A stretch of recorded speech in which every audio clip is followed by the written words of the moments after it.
All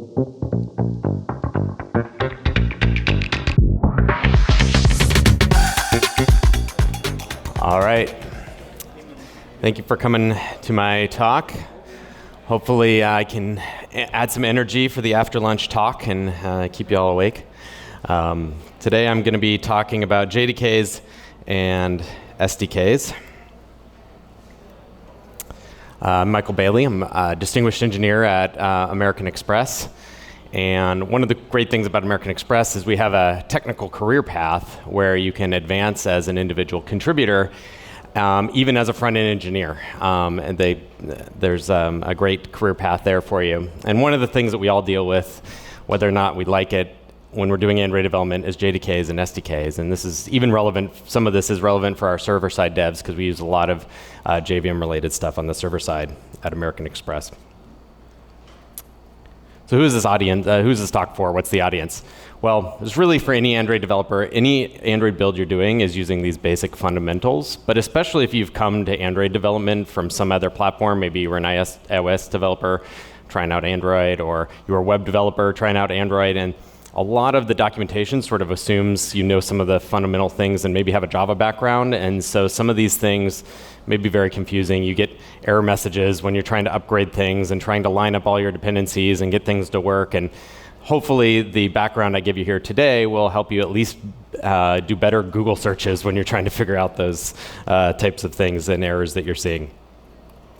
All right, so what's a JDK? Well, it's an initialism for Java Development Kit.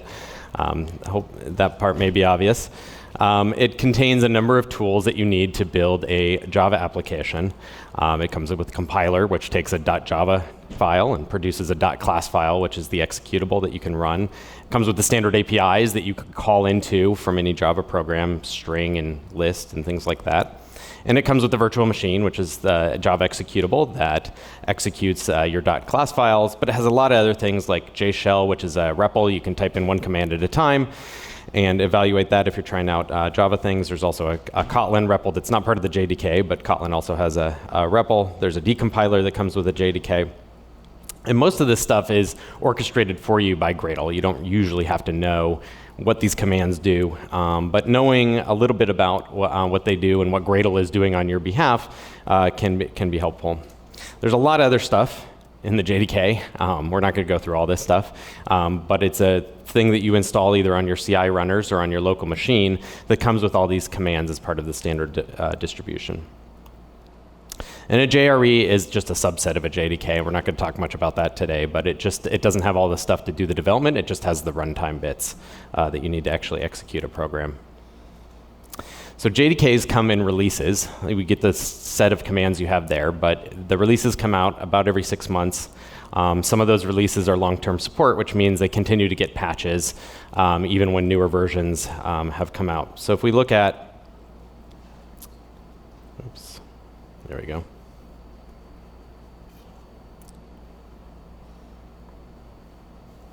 There we go. So if we look at Java Almanac, which is a community-based website maintained by the community, has a lot of metadata about the various Java releases. We can see over the years, about every 6 months, you get a release. A couple of them are marked as LTS, which means they're still, to this day, getting patches. The community is patching these ones.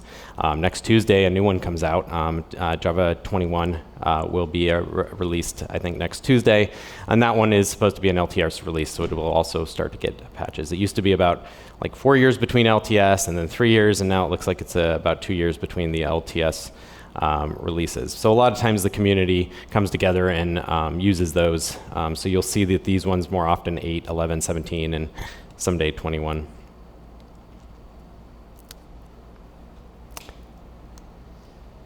So each release, what's important about each release to you as a developer? Well, if you're still using any Java in your application, some of us still have some bits of Java that we haven't converted to Kotlin. When you have a .java file, the version of the SDK that you're compiling with comes with a language spec. So what types of things can you put in your .java file, what syntax? For example, Java 10 introduced the var keyword. I think Java 15 introduced the text blocks. And so what you can actually put in your .java file is the language spec that comes with that release. There's a set of standard APIs, like what APIs can you call into. There's new things that are added and some things are deprecated. And so each release has a set of standard APIs, and we'll talk a bit more about that, what APIs you can call from a .java file or a .kotlin file. And then the class file format. So when it outputs something, it outputs a .class file, which eventually gets converted into a DEX file. But that class file format varies between releases. And as we saw on the list there, there's a class file number corresponding to each release. So if we take a specific example, let's look at JDK 17. We'll see that it has language features. For example, sealed classes were introduced in JDK 17, so we can look at what type of feature that is. It gives you the sealed keyword, gives you the permiss keyword, and these are things that you're now allowed when you're using Java 17 to put in your .java file. So the language spec is one thing to consider as part of a JDK release. The other thing that you will see in a JDK release is a set of new APIs. So for example, JDK 17 has some new random number generator APIs that are outlined in this Java proposal. These were implemented in Java 17. So if you're using 17 or later, you can call those. You can also see that in the API comparison that you get from 17 to 16. So this will do a diff between 17 and 16. And if we search in here, we can see that the Java util random package was added in 17.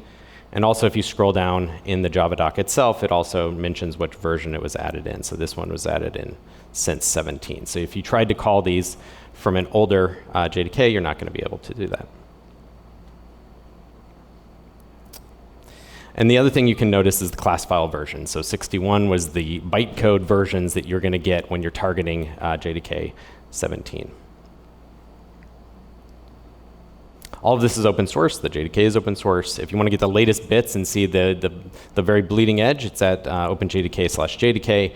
But then there's also repos for the maintenance branches for all of the LTLS releases where they're still doing patches. And so you can go see what patches are coming in there. But of course, we don't want to build the JDK from scratch unless you're really doing JDK work. So generally, you need a binary that you're going to install. There's a couple popular ones, Tamarin, Zulu, but there's at least 20 different ones that you can install depending on your needs. And they've taken the open source code, they've compiled it into a JDK release, and they make it available to download. And Java Almanac also has a list of all the different options that you may have. Most of them don't differ in meaningful ways that will matter for most Android projects. But if we look here at this list, we can see a few of the ones that are available by operating system. This is the JDK 17. These are the Tamarin distributions. And they get all of this information from another thing, and we'll mention this later, which is there's another community-driven website for JDK releases called Fujay. And Fujay has an API that gives you all the release metadata info about JDKs for various operating systems. And you can use that to automate a lot of your setup, maybe on CI or for local developers as well. The one thing that you do want to check is that any JDK that you use, you probably want it to pass the TCK. The TCK, and there's more information at this link, is a set of over 100,000 tests that's applied to the JDK to make sure it is compatible with the Java spec, and so that it's not doing anything that you wouldn't expect, and it'll work as expected for that particular release. So if you're working on various projects and maybe you're jumping back and forth, you may end up with multiple JDKs installed on your machine. If you're on Mac OS, there's a command that will tell you where the default installations for these are, and you can pass in a version, and you can say, tell me where's the location of my JDK 11. You can see this is sort of a standard path that you might have. And then the way that you use one of these is you set it as the Java home variable, and a number of programs will read this environment variable and use that, and you can also add it to your path if you want to use the command line utilities as well. So this reads that JDK 17 sets as my Java home. So this would allow me to use JDK 17 if I set that. So let's look at a few concrete examples of why this might matter. So I can look at a very simple Java program that I have here. It's got a couple lines. It calls lines, which gives me a stream of the lines from the string. And then I put it into a list, and then I print it out. So very simple .java file. Now here I have a shell alias that sets the right Java home and path for Java 17. We'll see that it then prints the location of Java C, which is going to take that .java class, make it into a .class file. And I can see I removed it, the previous version, and then generated it again. So we have a .class file. Now we can use the Java, which is, we'll take the VM and we'll execute that class, the main function of that class. We can execute that, and it works as expected. We see this string split up and then printed as a list. We can also use Java P to see what's in a class file. So I run that against the class file I made. It's a class, has a default constructor, has a public static void main in there. There's some options here where you can actually see the bytecode on Java P if that's relevant to what you need to do. But now what if we set Java 8 and then try to execute that same class? Well, that's going to give an error here, which is not the most helpful error, but we learned before that each target has a class file version. So this is telling me that the class file that I passed in, that main that I tried to get it to execute, was a class file in version 61, and this JDK, JDK8, only knows about versions up to 52.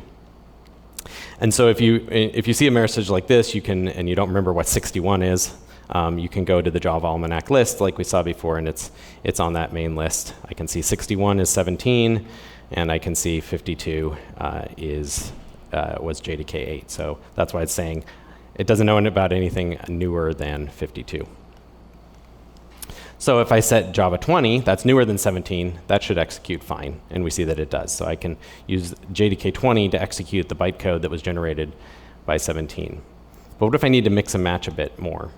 Well, here I'm going to use JDK 20, but I'm going to pass in these flags with the same file. I'm going to tell it, remember there's three things about a JDK release to think about: the source, what can go into your .java, the target, which is going to be what's in the class file on the output, and then also what APIs are calling. Here I'm specifying two of those. I'm saying accept Java 11 style source code in the .java, output Java 11 bytecode for this. So I'm going to compile that. And JDK 20, because it's newer than 11, it knows how to do both of those things. It does warn me that, like, hey, you're only setting two of those three things, which we'll see here why that's important in a minute. But because I output 11 here, you can sort of guess what's going to happen when I try to execute it again with 8.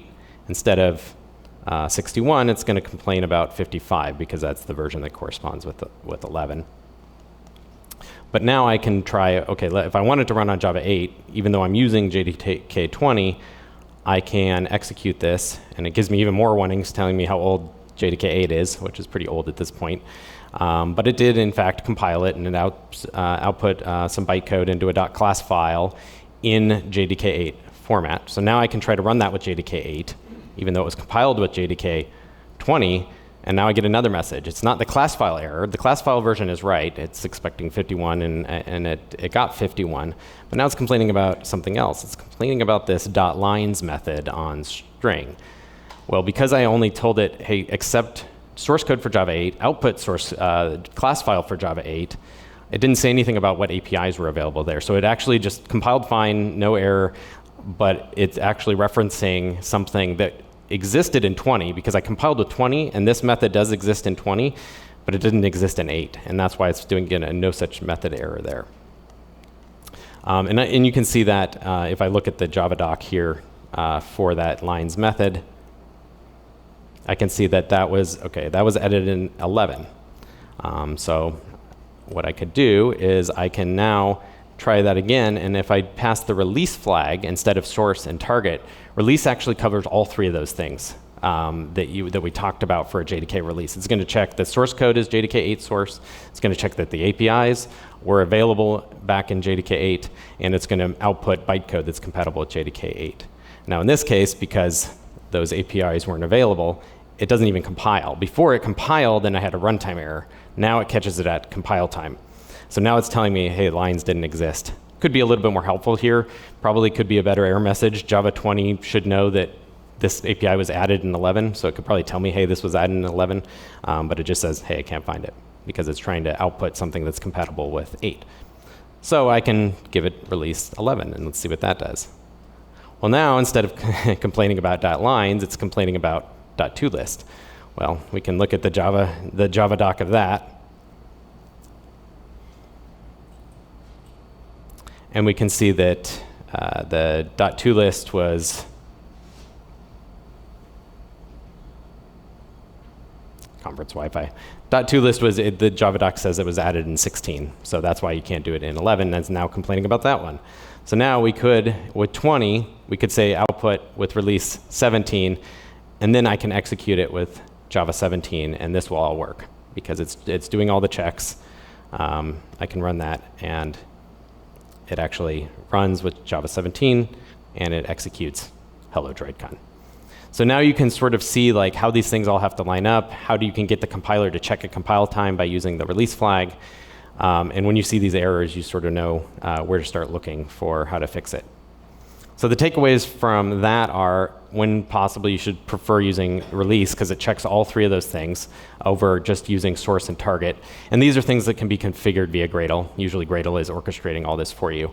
But Gradle is just calling either the Java compiler or the Kotlin compiler on your behalf.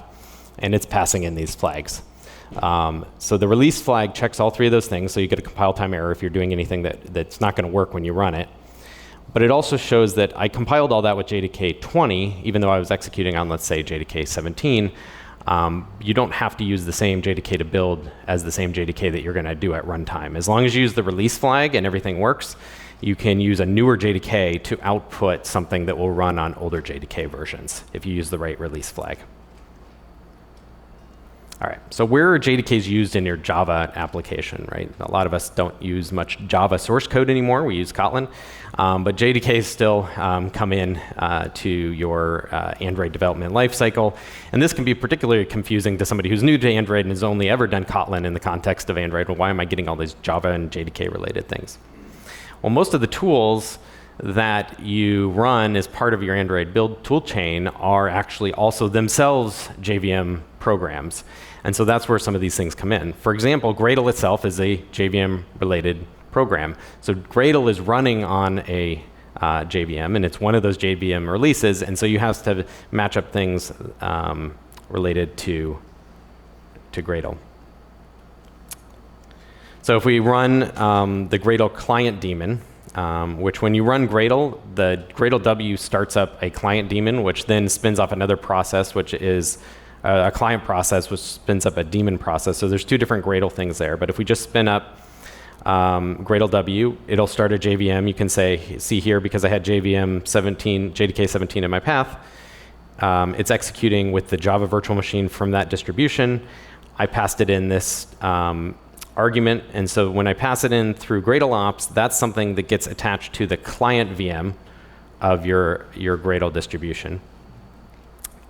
You can also control, so this is by the command line, your Java home is going to control which JDK executes Gradle. If you're in Android Studio, there's a setting under Build, Tools, Gradle, where you can say what JDK Android Studio is going to use to kick off your Gradle processes. So if you're running from Studio and you get different results than you do running from the command line, on the command line, check your Java home. In Studio, check the setting that you have for Gradle JDK. As I mentioned, there's also a Gradle daemon JVM. So this is a separate process that's spun off and lives longer than any single build. The client build spins up a new process every build, and it talks to this longer-lived process, which is running in a JVM called the Gradle daemon, which is also running on some JDK that's out there that you have installed locally. But the way that you pass arguments into the daemon process is through this other flag that you pass on the command line. And so I can see I passed this flag here, which ends up in the daemon process, whereas the other flag that I had passed in Gradle ops ends up as a flag on the client process. In addition to the Gradle daemon JVM, Kotlin itself is really just a set of jars and that you would pull in from Maven Central and run, and usually you apply the Gradle plugin and that orchestrates all that for you. But ultimately, Gradle spins off a Kotlin compiled daemon process, also running on a JDK. And by default, it will pick up the same arguments that you pass to Gradle. So if I pass this into Gradle daemon, it will set that on the Gradle daemon. It also sets that same set of arguments on the Kotlin daemon, which may or may not be what you want. Because if I increase my Gradle memory usage, let's say, do I also always want to increase my Kotlin compiled daemon usage. Maybe not. Maybe I want them different. So to not have that default where they're both matched, you also have to pass a separate set of arguments for the Kotlin daemon. And those will get passed, as we see here, for that process that gets kicked off. And then Android Studio itself is also a Java program. So Android Studio is executing on a version of Java. Now it brings its own. So even if you don't have a JDK installed, Android Studio brings its own JDK. And by default, if you don't have any other JDKs, Android Studio will execute Gradle using the JDK that it brought with it, which may or may not be what you want, depending on the versions that you need to match up. So be a little bit wary of that. And I can see here that this is the one that came installed with my Android Studio, and it's running OpenJDK 17 as of this version of Android Studio, which is the latest stable version. But if that changes and you're relying on that for your Gradle builds, now you could just upgrade Android Studio, and now a bunch of other stuff doesn't work because Gradle and the Kotlin daemon may not work with that version of the JDK. So being aware of all these different versions that are in play can help you troubleshoot these issues when you're trying to upgrade the various parts of your build.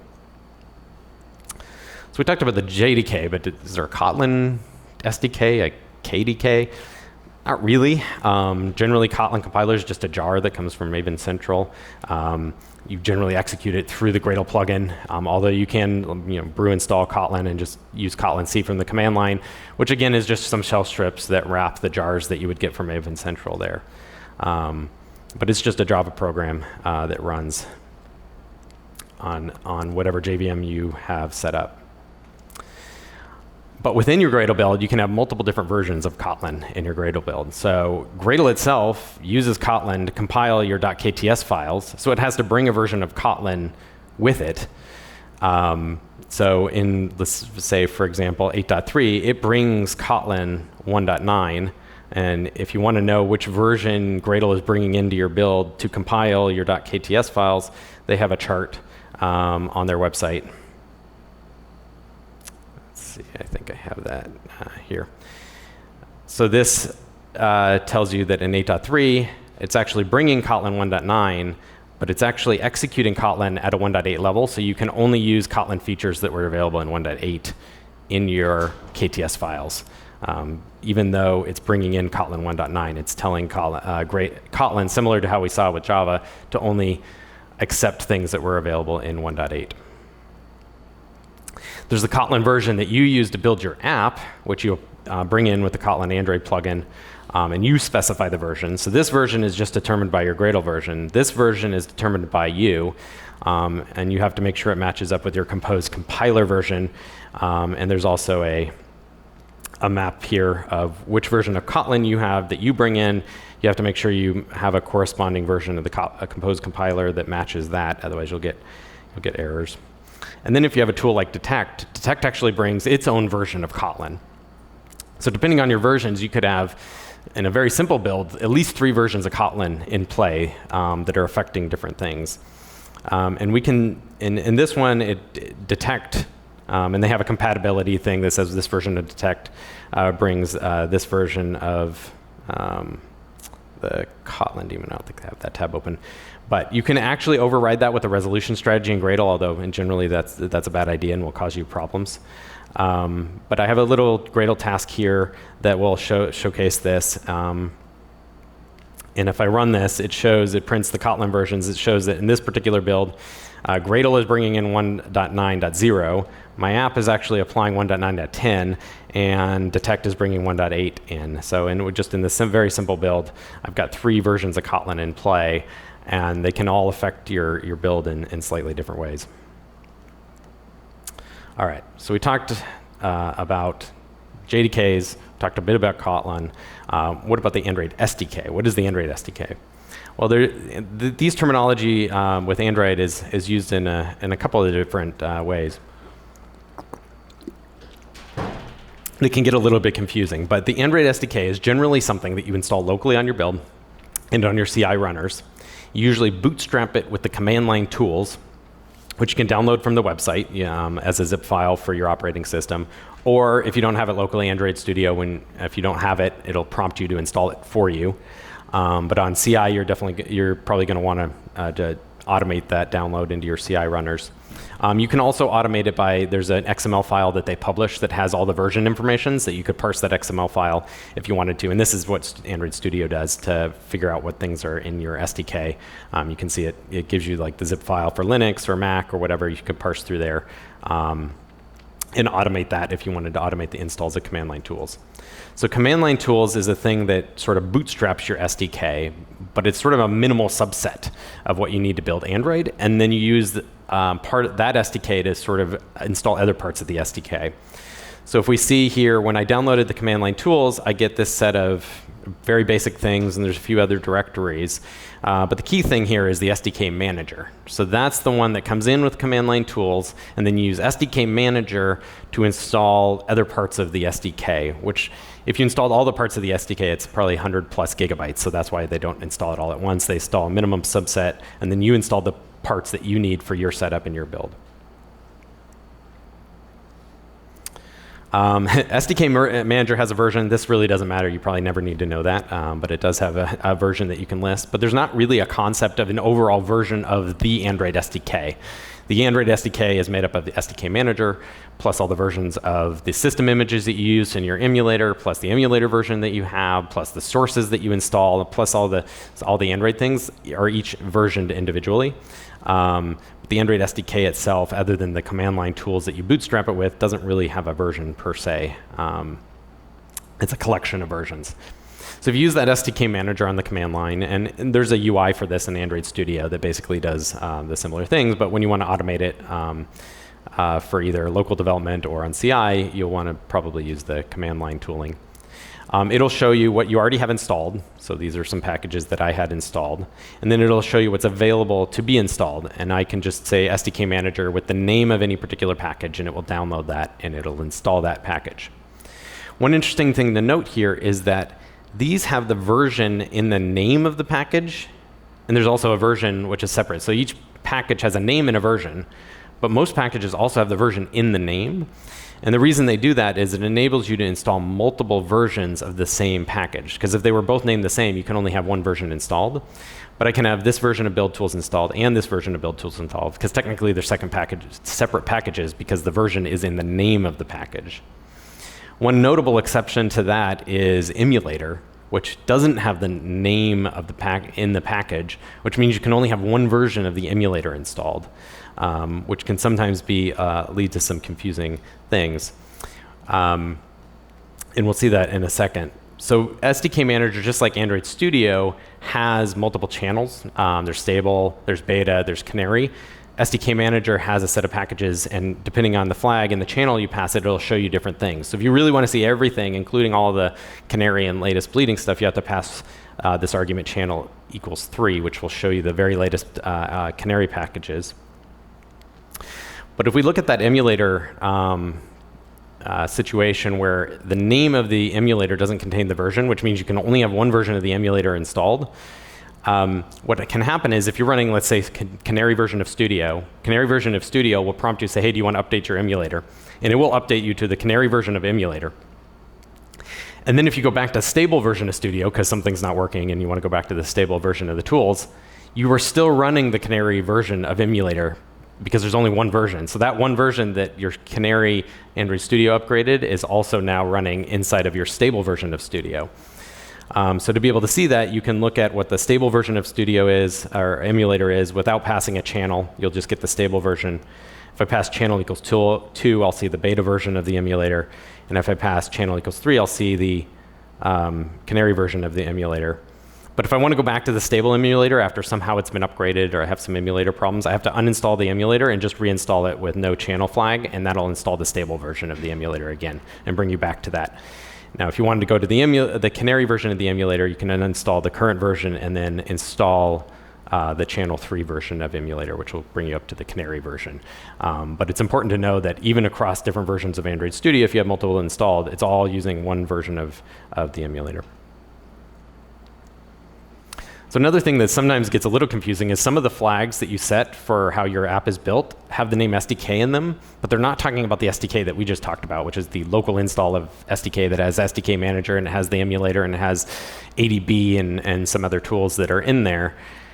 There's the API level of the Android device that you're on, which determines what things are available, what APIs are available on that release when you get installed, and what your source code can call into. For example, API 30 is 11, 33 is 13. For example, a fingerprint manager was added in 23, API level 23, and deprecated in API level 28. And so depending on some of these flags that I'm going to talk about in a minute, you have to know when things were added to. It's similar to how we saw things were added to the Java SDK at certain levels, things were added to the Android platform at certain levels, at certain API levels. But those API levels in some of the configuration are referred to as SDK. So you have a compile SDK version. Well, it's actually the API level. Maybe it should be called the compile API level. But it would be very confusing if they changed this now because it's been that way for so long. But that can definitely be something that's a little confusing to somebody new to Android, where you have the SDK, which is a local install thing, and then you have the API level, which is on the device that your APK is going to. And the two are related, but the terminology is sometimes confusing in the way that you set it up.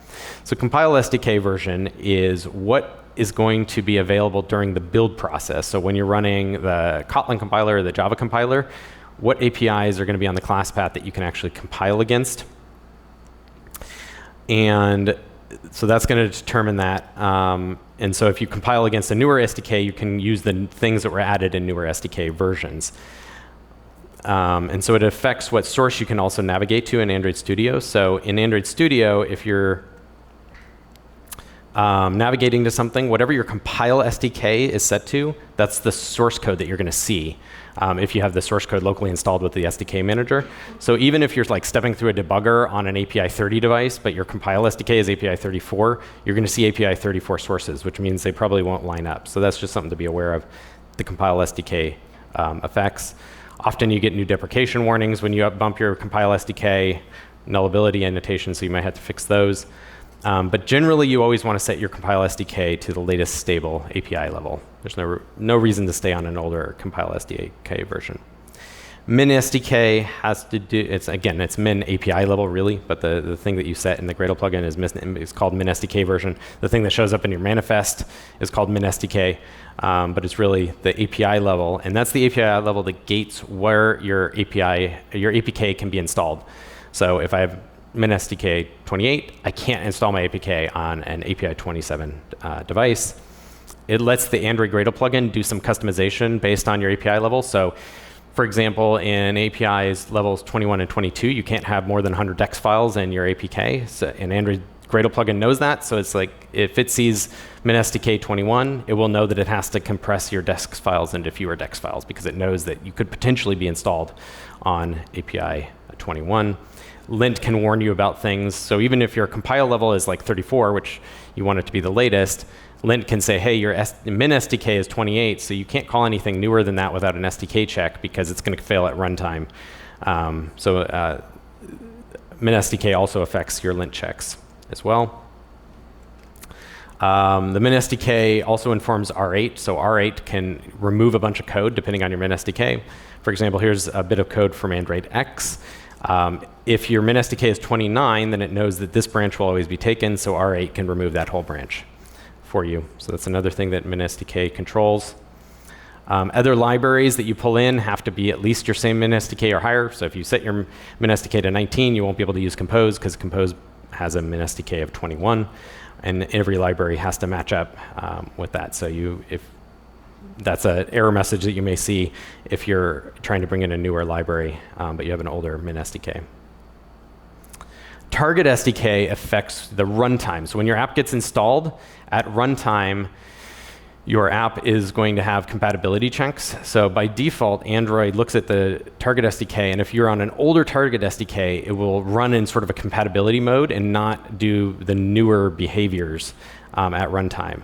So when you set a Target SDK, you're essentially telling Android, hey, I'm aware of this SDK version, and I have tested on that SDK version, and I know about all the new behaviors, so you can do the new stuff and not fall back to the compatibility mode. So you always, when you're bumping your Target SDK, you want to test it out on the latest stable version of Android.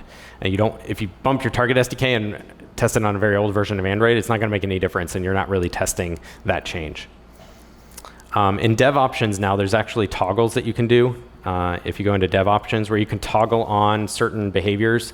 So I want this behavior to act as if I'm target SDK 34 or not. And you can target them on and off individually to try to test each new behavior individually. And that's in the dev options on the device that your APK is being installed on.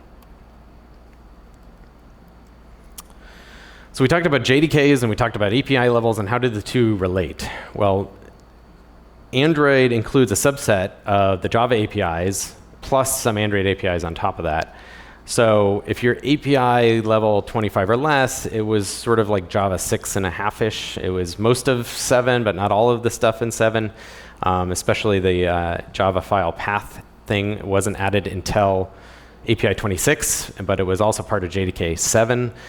So depending on if you're pulling in a third-party library that assumes JDK 8, you may have trouble if your min SDK is less than 26.